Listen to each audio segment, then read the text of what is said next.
Hermanos, hermanas, qué bueno que estamos unidos a través de los medios de comunicación para conocer más y mejor a Santa María de Guadalupe. Nos quedamos en un momento sumamente interesante, importante. ¿Qué va a suceder con esa primera entrevista entre Juan Diego y Fray Juan de Zumárraga? Ahí nos quedamos. Viendo todo el contexto, te podrás imaginar ese contexto que nosotros ya habíamos hablado de cómo el obispo había tenido que soportar a sus paisanos católicos que casi lo asesinan. Ese momento en el cual se oponían para que los misioneros, incluido el obispo por supuesto, todos aquellos que estaban en ese momento, que eran franciscanos, dominicos y diocesanos. No habían llegado los agustinos todavía, los agustinos llegan hasta 1533 y después vienen los jesuitas hasta 1572, así que solamente eran ellos, un puñadito de misioneros, pero muy santos, muy fuertes en su fe, queriendo hacer la voluntad de Dios. Vayan por todos los pueblos y bauticen en el nombre del Padre, del Hijo y del Espíritu Santo. Eso es lo que estaban haciendo. Pero para los españoles conquistadores y que querían esclavizar a los indígenas, caray, si tú me los bautizas, pues quitas la única justificación que yo tengo para poder esclavizarles y robarles a estos. Porque si tú no me los bautizas, quiere decir que estos eran todavía cómplices del demonio, de los ídolos, habían sacrificado seres humanos y entonces estos son o cómplices del demonio o son animales. Y entonces esto me justificaba para robarles y esclavizarlos. En cambio, si tú me los bautizas, digamos así, les das la condición humana y los haces mi familia, porque entran dentro de la Iglesia Católica y entonces se me va la justificación para poderlos robar y esclavizar. Ahí estaba el punto.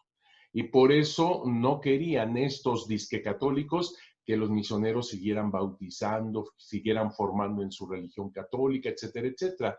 Querían desalmadamente simplemente aplastarlos, hacerlos como animales.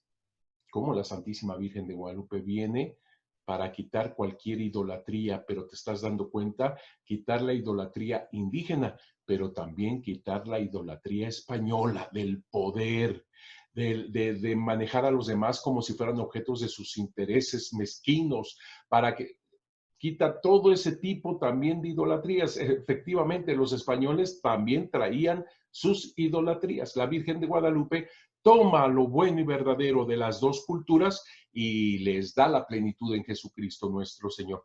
Seguimos entonces cómo estuvo esta entrevista tan interesante. Cuando viene Juan Diego a ver al obispo, les manifiesto esto. Espérenme tantito, nada más déjenme ver aquí cómo le hacemos. A ver, espérenme tantito. Ahí va, ahí va, ahí va. Entonces aquí estábamos y cuando llegó Juan Diego, estamos en el versículo 44-45. Y en cuanto llegó, luego hace el intento de verlo al obispo. Les suplica a los que le sirven, a sus criados, que vayan a decírselo.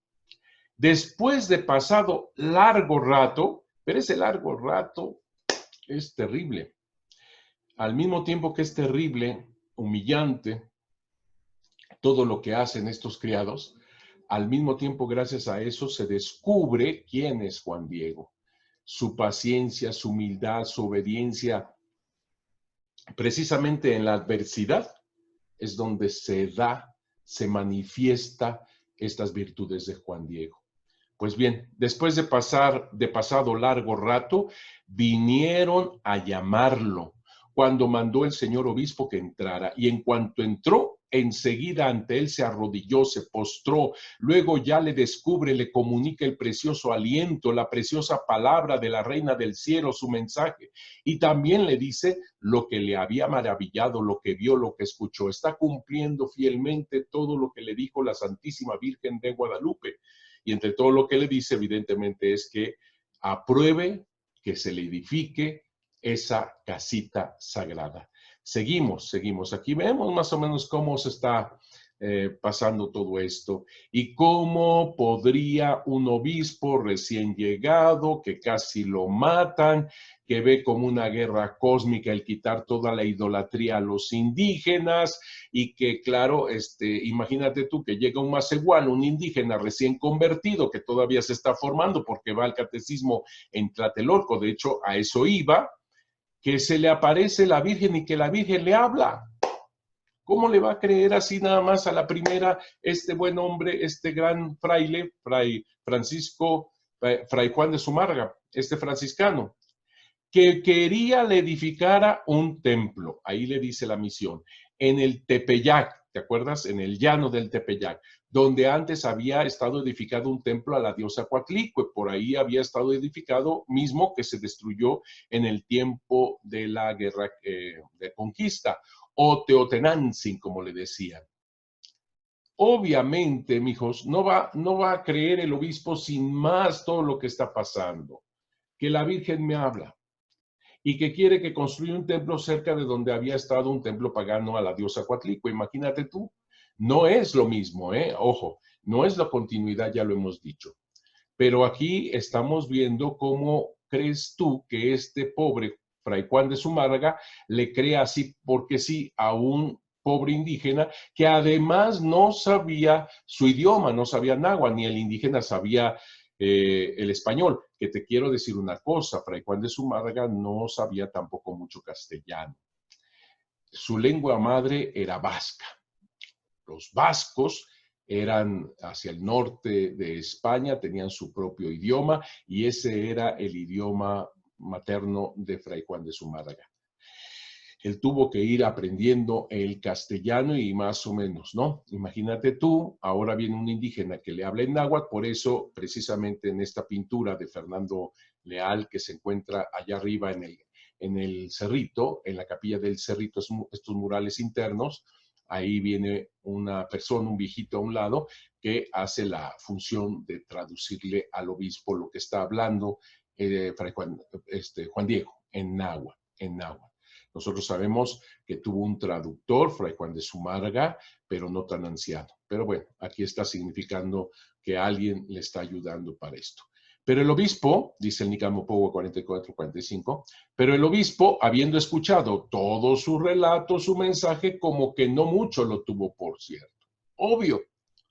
Yo siempre les pongo como ejemplo, ¿qué pasaría si a ti una vecina llega y te dice, me habla la Virgen, ¿cómo ves?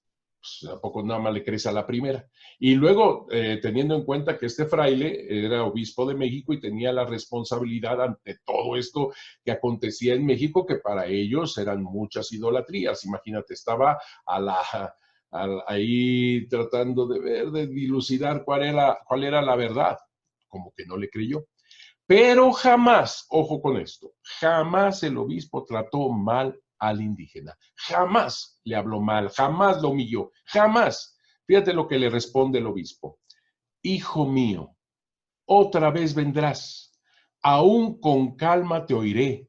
Bien, aún desde el principio miraré, consideraré la razón por la que has venido, lo que es tu voluntad, lo que es tu deseo. ¿Lo trató mal? No. Lo trata con mucha caridad, con mucha cortesía, con mucho amor, mucho cariño para con este indígena. Obviamente no consigue ser creído, pero lo trata con mucha dignidad.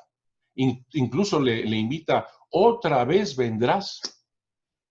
La verdad, mis respetos para el obispo, y quítense de la cabeza que el obispo haya sido el malo y que trató mal al indígena. No es verdad. Juan Diego salió, venía triste, claro, porque no se realizó de inmediato su encargo. Luego se volvió al terminar el día. Luego de allá se vino derecho a la cumbre del Cerrillo y llegó delante de ella la reina del cielo, allí cabalmente donde la primera vez se le apareció, allí lo estaba esperando. Es una mujer de espera, es una mujer de adviento. Hermanos míos, ¿qué va a suceder? ¿Qué va a pasar? Esto se pasa rapidísimo, estos videos. Que Dios los bendiga mucho, cuídense mucho y nos vemos a la próxima. Que Dios los bendiga mucho.